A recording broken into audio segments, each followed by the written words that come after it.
Bonjour et bienvenue dans le podcast de Sawyer Inspiration. Aujourd'hui, on va parler des attentes et on va parler des objectifs et pourquoi ça peut éventuellement nous rendre malheureux. On va plutôt être sur un épisode de conscience plutôt que de fait, mais on va plutôt parler de ça. Je me présente, Thomas Troc alias Sawyer au mic pour vous donner un élan de motivation. On se retrouve tout de suite dans l'épisode.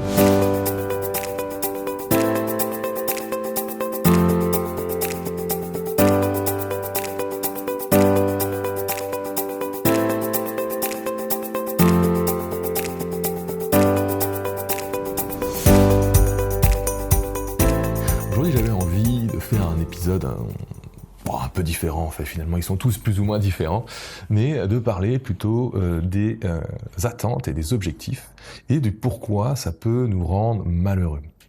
Bien sûr, je pense que c'est une bonne chose d'avoir envie d'évoluer, de grandir et d'avoir plus dans sa vie que ce qu'on a aujourd'hui.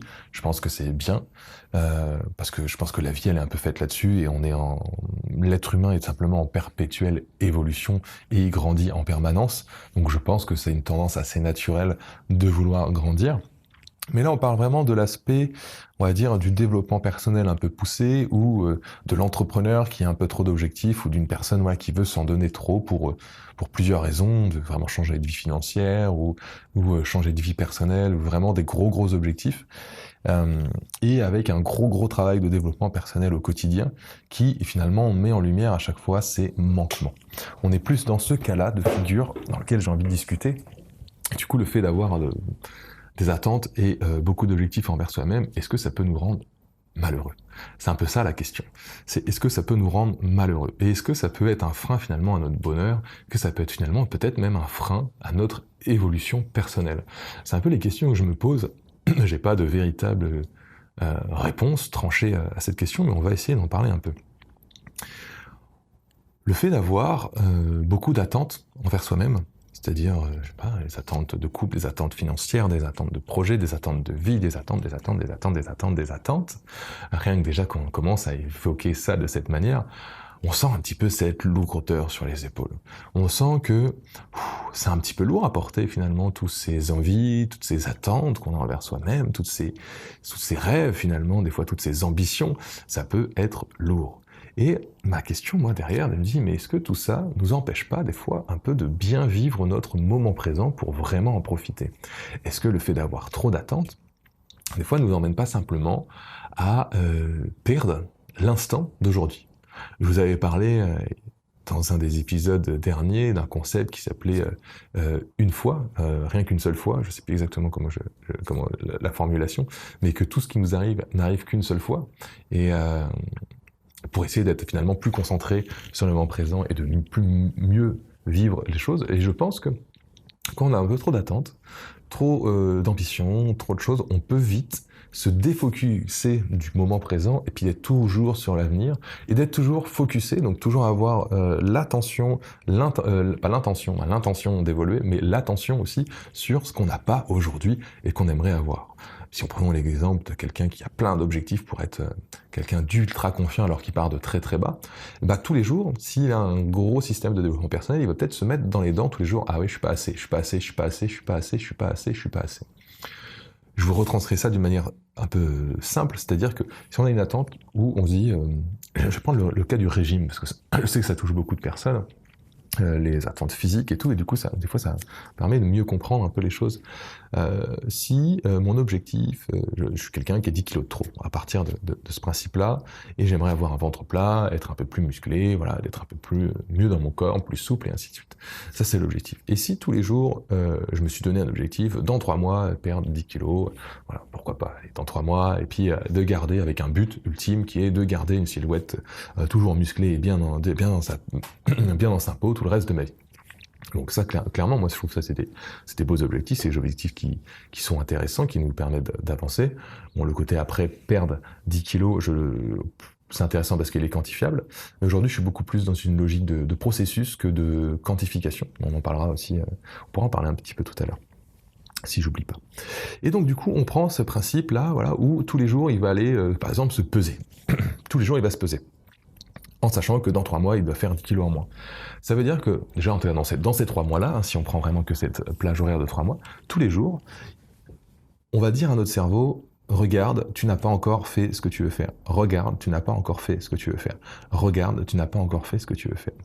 Je pense que le développement personnel, il faut toujours trouver un espèce de juste milieu entre être un peu trop présent dans son développement personnel et d'être un petit peu laxiste, se dire aussi, bah, je suis humain et je dois vivre. C'est toujours un peu un mix des deux.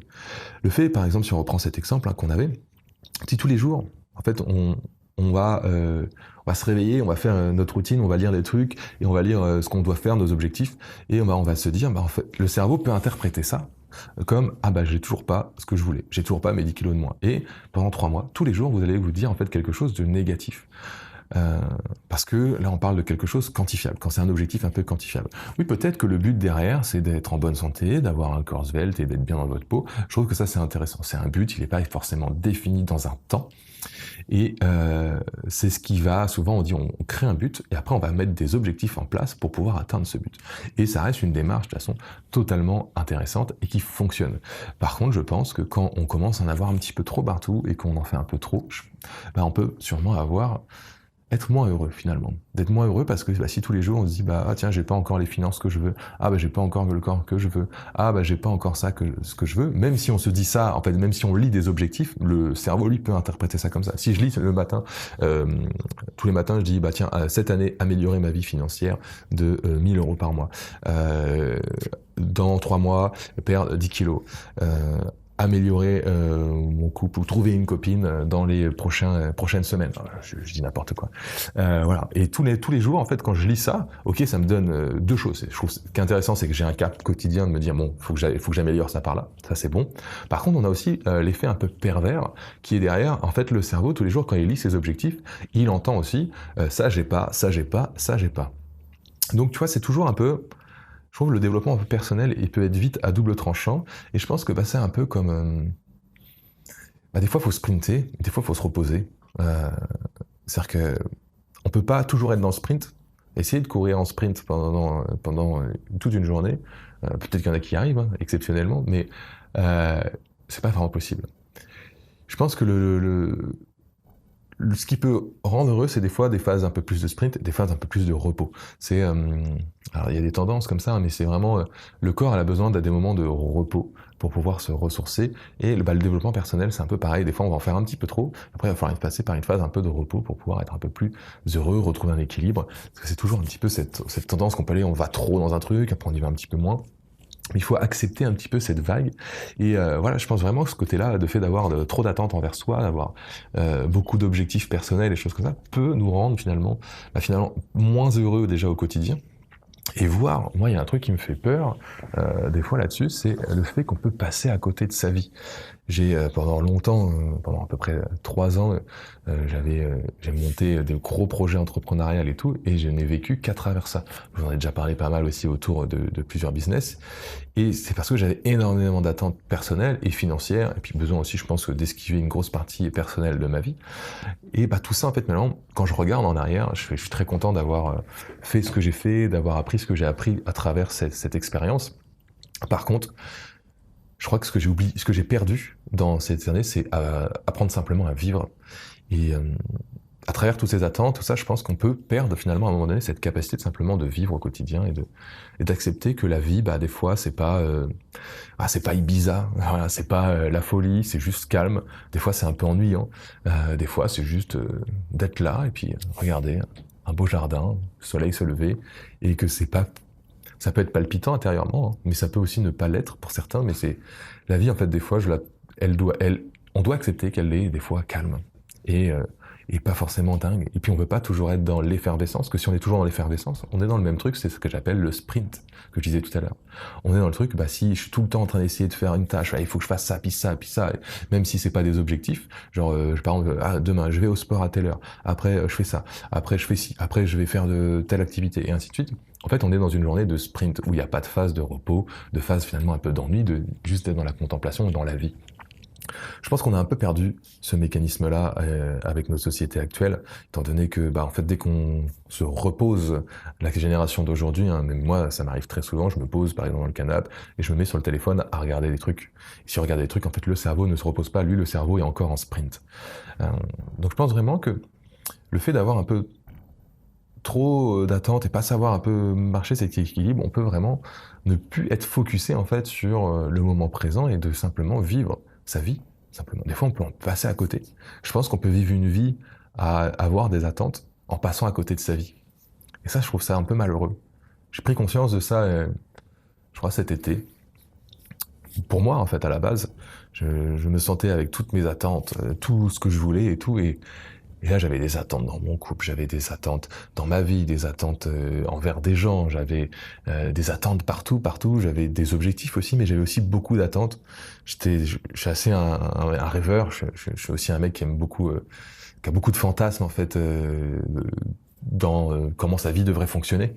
Et, euh, et des fois, en fait, ça me rend malheureux. Je me suis rendu compte de ça, que ça pouvait me rendre très malheureux même des fois d'avoir des attentes de liberté. J'ai une grande valeur de liberté qui est difficile à mettre en place. Parce que la liberté fait que prendre un vrai boulot salarié, c'est difficile pour moi. Une relation de couple, c'est difficile pour moi. Tout ce qui est relation d'engagement où je dois être bloqué un peu, moi c'est le mot, hein, c'est mon mot à moi, où je me sens finalement un peu bloqué, où je me sens pas énormément à l'aise. C'est quelque chose qui me va pas trop. Moi j'aime beaucoup la sensation de grande liberté où je peux faire tout ce que je veux et quand j'en ai envie. C'est vrai que des fois quand j'y pense, il y a même un petit côté un peu enfantin derrière le sentiment de cette valeur de liberté, mais elle m'a jamais quitté depuis que je suis né sur cette terre et je dois composer avec, c'est-à-dire que c'est à la fois quelque chose qui m'amène des fois des choses très positives, mais c'est aussi quelque chose qui me handicape aussi sur plein de trucs. Donc voilà, on a tous nos valeurs qui peuvent nous aider ou des fois un petit peu pas nous aider.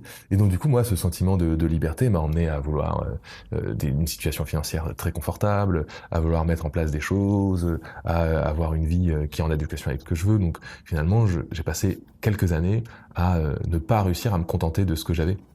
Et c'est quelque chose que même aujourd'hui, je trouve encore avoir du mal à me dire, je suis content de ce que j'ai, je suis content de ce que j'ai ça, j'ai ci, je peux faire quasiment, entre guillemets, je peux faire plein de fois, je peux faire ce que je veux, j'ai quand même une certaine liberté, et le fait de toujours en vouloir un peu plus fait que j'arrive pas à en profiter.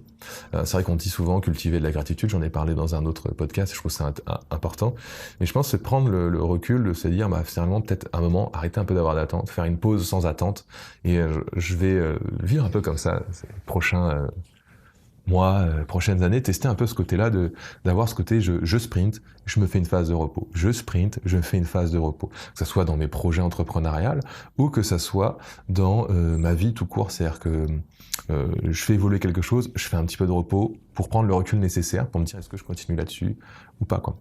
Donc voilà, donc aujourd'hui ce podcast c'était plus une discussion autour de cette thématique que je trouve assez intéressante. Et il n'y a pas réellement de conseils ou de choses, c'était juste qu'on discute ensemble de ça, que c'est vrai que peut-être le fait d'avoir trop d'attentes, le fait d'avoir trop d'objectifs et d'être trop orienté dans le développement de sa vie peut finalement juste nous perdre cet instant présent et finalement la magie de juste vivre et d'être là face à vous à faire une petite vidéo alors qu'il y a quelques jours avant j'avais plus du tout envie d'en faire de vidéo. Et toutes ces choses-là, je trouve que c'est intéressant. Je sais pas ce que vous en pensez, dites-moi en tout cas dans les commentaires. J'espère que aussi ces thématiques, ce podcast un peu plus parlé, sans trop d'infos, sans trop de conseils, c'est plutôt une philosophie autour d'un concept, peut vous apporter aussi de l'aide.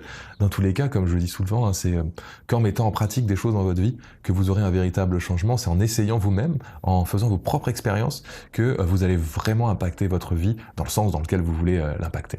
En tout cas, si vous avez aimé l'épisode, je vous mettez un pouce, likez, abonnez-vous, ça me ferait très plaisir en tout cas. Et puis voilà, quoi. Si vous voulez plus d'informations, vous pouvez aller sur le site sawyerinspiration.fr pour me parler aussi. Et puis en tout cas, on se retrouve dans un prochain épisode. Je vous souhaite une très belle journée. C'était Sawyer. À bientôt. Ciao.